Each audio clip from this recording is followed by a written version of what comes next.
প্রিয় শিক্ষার্থী, আজ আমি দেখাবো কেন্দ্রীয় পরিঘাত মূলবিন্দু নয় মাপনের উপর নির্ভরশীল। কেন্দ্রীয় পরিঘাত মূলবিন্দু নয় মাপনের উপর নির্ভরশীল।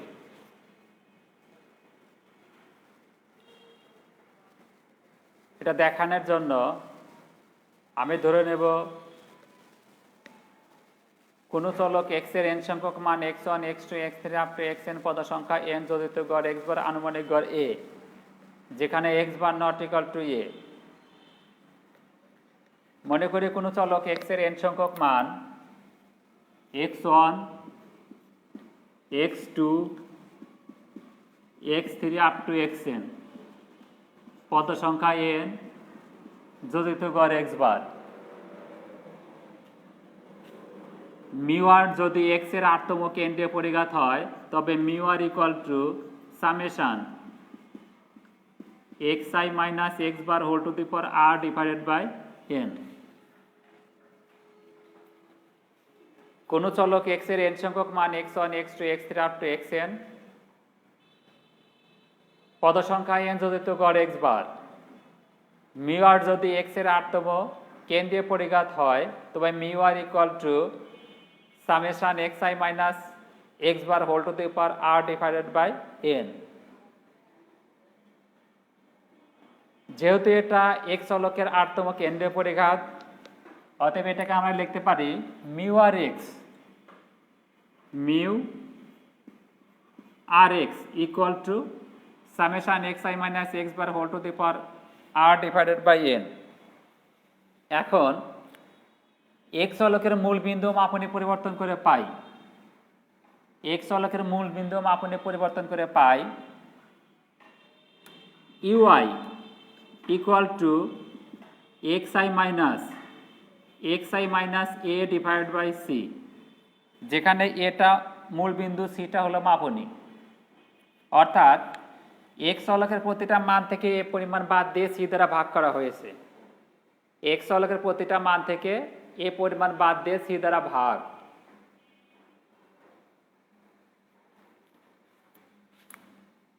এখান থেকে আমরা লিখতে পারি, দেখো এরকম, বা xi minus a equal to ciui, অর্থাৎ আর গুণ করলে xi minus a equal to ciui। অতএব এখান থেকে লেখা যায় xi equal to a plus ciui এবং x bar equal to a plus ciu bar.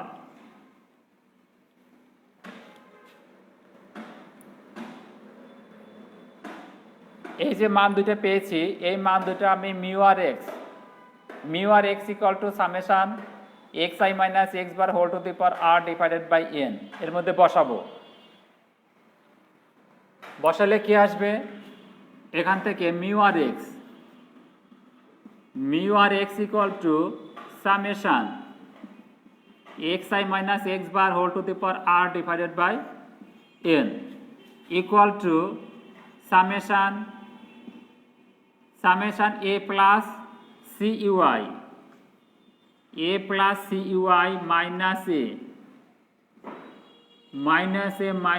Minus a plus ciu bar whole to the power r divided by n equal to summation a plus ciui minus ciu bar whole to the power r divided by n equal to summation ciui minus ciu bar whole to the power r divided by n equal to summation c into ui minus u bar whole to the power r divided by n equal to c to the power r summation ui minus u bar whole to the power r divided by n। প্রিয় শিক্ষার্থী, একটু খেয়াল করো, এখানে mu r x equal to summation xi minus x bar whole to the power r divided by n, অর্থাৎ x চলকের আটতম কেন্দ্রীয় পরিঘাত এটা যদি এক্স চলকের আরতম কেন্দ্রে পরিঘাত হয় তাহলে এটুক কি হবে দেখো, এটুক কি হবে, এটুক হবে ইউ চলকের আরতম কেন্দ্রে পরিঘাত, ইউ চলকের আরতম কেন্দ্রে পরিঘাত। তাহলে এটুক ইকুয়ালটা আমরা লিখতে পারি c to the power r mu r u. অতএব mu r x equal to c to the power r mu r u. দেখো এক্স চলকের আরতম কেন্দ্রে পরিঘাত এবং পরিবর্তিত চলক ইউ চলকের আরতম কেন্দ্রে পরিঘাত, এই দুটো সম্পর্কের মধ্যে এ নাই, শুধু সি আছে, অর্থাৎ শুধু মূল বিন্দু আছে, শুধু মূল বিন্দু না, শুধু মাপনী আছে, মূল বিন্দু নাই। তাহলে এখান থেকে আমরা বলতে পারি, কি বলতে পারি, যে কেন্দ্রীয় পরিঘাত মূল বিন্দু নয় মাপনের উপর নির্ভরশীল। যেহেতু এই যে দুইটা আরতম কেন্দ্রে পরিঘাত, এক্স চলকের আরতম কেন্দ্রে পরিঘাত মিউ আর এক্স এবং ইউ চলকের আরতম কেন্দ্রে পরিঘাত মিউ আর ইউ, এই সম্পর্কের মধ্যে শুধু মাপনী আছে, মূল বিন্দু নাই। কাজে এখান থেকে আমরা বলতে পারি আরতম কেন্দ্রে পরিঘাত মূল বিন্দু নয় মাপনীর উপর নির্ভরশীল। ঠিক আছে শিক্ষার্থীরা, দেখো এবার আমি দেখাবো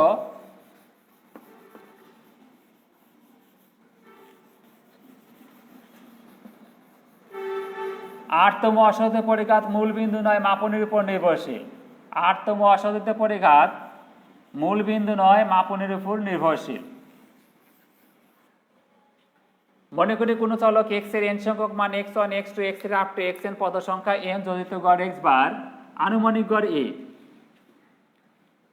কোনো তথ্য সারিতে মান দেওয়া আছে n সংখ্যক মানগুলো x1 x2 x3 up to xn পদ সংখ্যা n যোজিত গড় x বার আনুমানিক গড় a, যেখানে x bar not equal to a, x bar not equal to a।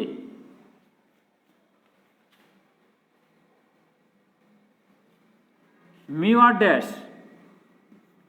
Mu r dash যদি x এর আটতম অসহিত পরিঘাত হয় তাহলে দেখো mu r dash equal to কত, mu r dash equal to summation xi minus a whole to the power r divided by n। x চলকের আটতম অসহিত পরিঘাত mu r dash x, x চলকের আটতম অসহিত পরিঘাত mu r dash x equal to summation xi minus a whole to the power r divided by n।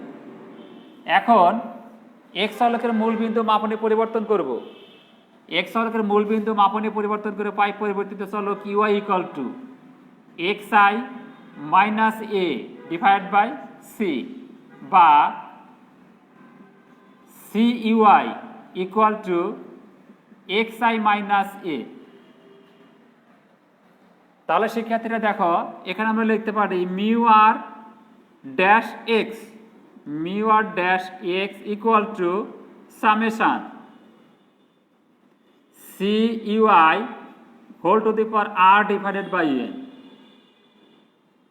বা mu r dash x equal to c to the power r summation uy to the power r divided by n।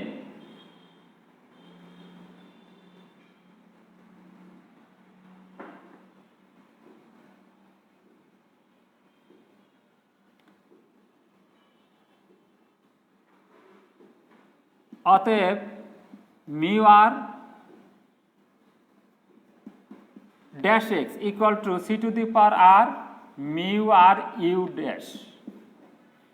ঠিক আছে শিক্ষার্থীরা, অর্থাৎ এখান থেকে আমরা লিখতে পারি, কি লিখতে পারি, যে mu r dash x equal to c to the power r mu r dash u. অর্থাৎ এক্স চলকের আটতম অসহিত পরিঘাত এবং ইউ চলকের আটতম অসহিত পরিঘাতের মধ্যে যে সম্পর্ক, এই সম্পর্কের মধ্যে শুধু মাপনী আছে, মূল বিন্দু নাই।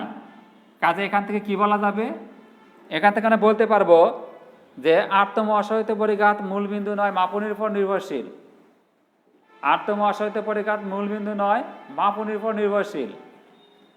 এবং আটতম কেন্দ্রে পরিঘাত, আটতম কেন্দ্রে পরিঘাত মূল বিন্দু নয়, এটাও মাপনের উপর নির্ভরশীল।